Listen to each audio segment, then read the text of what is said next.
अस्सलाम वालेकुम प्यारे बच्चों, कैसे हैं आप सब? उम्मीद है आप सब बिल्कुल ठीक होंगे। आज हम लाम पढ़ेंगे।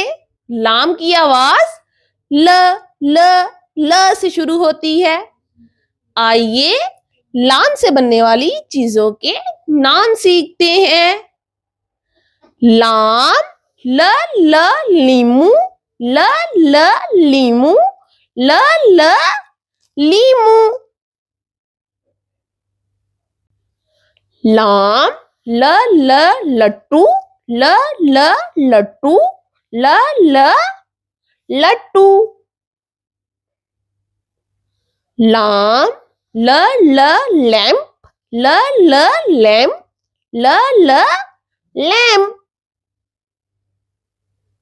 लाम ल ल लूमड़ी, ल ल लूमड़ी, ल ल लूमड़ी।